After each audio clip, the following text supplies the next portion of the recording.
Réaliser Québec. Pas besoin d'être sûr de les écouter. C'est gratis. On est chanceux de vivre dans un pays où la démocratie, elle s'exerce.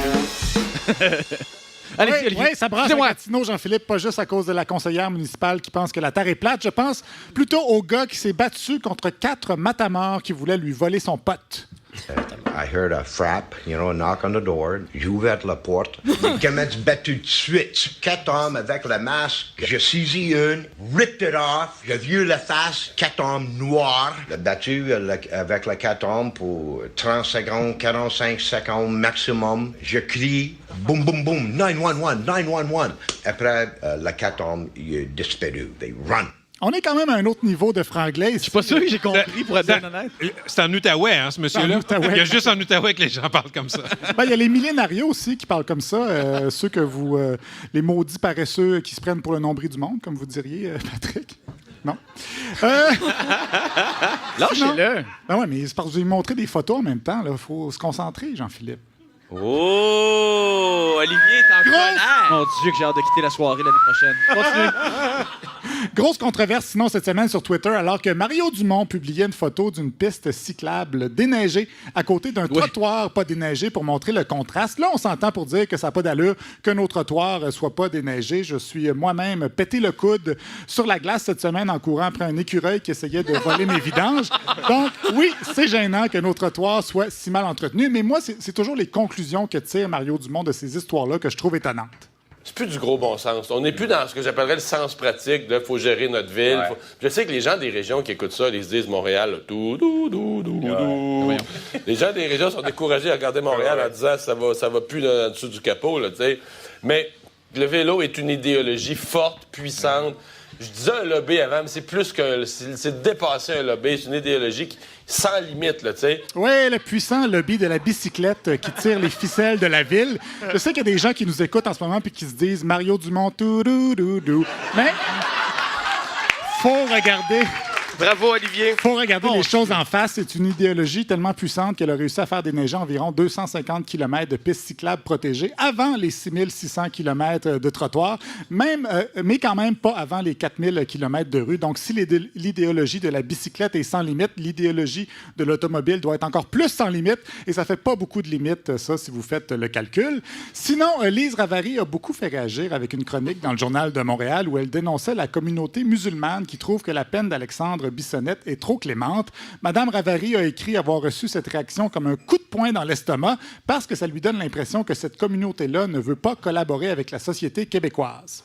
On développe l'impression, à tort ou à raison, et je pense que c'est à tort, que simplement, on ne veut pas collaborer. Oui. Moi, je pense qu'on manque un peu de sensibilité, puis là, j'exclus la question là, des meurtres, mais je pense qu'on manque un peu de sensibilité par rapport au Québec et aux Québécois. Oui, les musulmans manquent de sensibilité par rapport aux Québécois. Elle dit aussi dans son texte que ces gens-là ne comprennent pas le pays où ils vivent depuis des décennies. Une chronique qu'a beaucoup aimé sa collègue Sophie Durocher à Cube Radio, qui a quand même tenu à faire quelques précisions.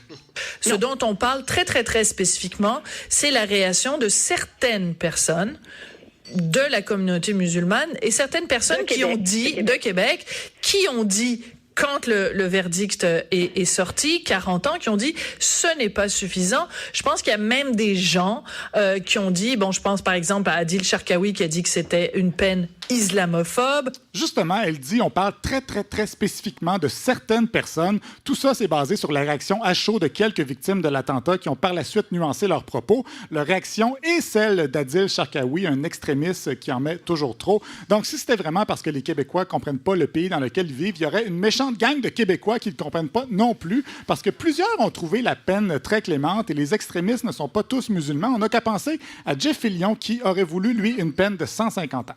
La loi, elle dit, c'est 25 plus 25 plus 25, il y a 6 morts. C'est je vois le vert.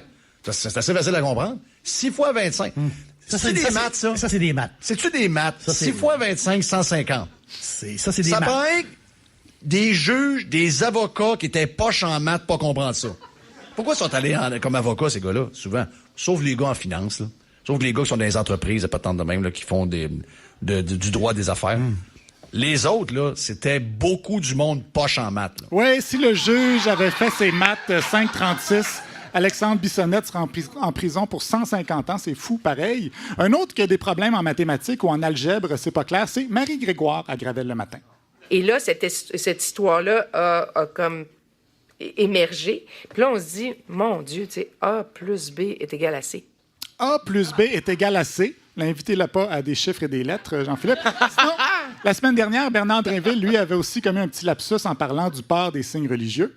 Nos concitoyens qui pratiquent la religion musulmane, là, habituez-vous, là, votre religion aussi, elle va être critiquée quand ce sera nécessaire puis quand ce sera justifié de la critique. Voilà. En même temps, si la religion musulmane est sur un crucifix, elle va peut-être être mieux acceptée à l'Assemblée nationale. Mais quand vient le temps de crucifier la religion musulmane... Bravo! Bravo! Voyons, vous savez même pas pourquoi vous applaudissez. Je sais, il y a ça quand on l'applaudit, Olivier. Je sais. Il est bien humble. Quand vient le temps de crucifier la religion musulmane, on peut toujours se fier à Richard Martineau. À Cube Radio, il était très étonné que Charles Taylor semble renier son propre rapport Bouchard-Taylor en disant qu'il était contre l'interdiction des signes religieux. Qu'est-ce qui l'a amené à changer d'idée comme ça? Maintenant, il dit que c'est dangereux d'interdire les signes religieux chez les fonctionnaires. Ben voyons donc, il y a quelque temps, ça fait pas très longtemps, en 2008, là, Bouchard-Taylor, il y a 10 ans, il disait que c'était correct. Comment quelqu'un peut-il changer d'idée aussi drastiquement en seulement quelques années? Richard Martineau du Journal de Montréal devrait poser la question à Richard Martineau du Voir. Toujours dans le domaine des intellectuels. Dans le domaine des intellectuels. À l'émission C'est fou, la semaine passée, une émission que j'aime beaucoup, que j'écoute en revenant de l'émission dimanche, on parlait de la colère. Oui. Et notre ami Jean-Philippe Plot en avait long à dire.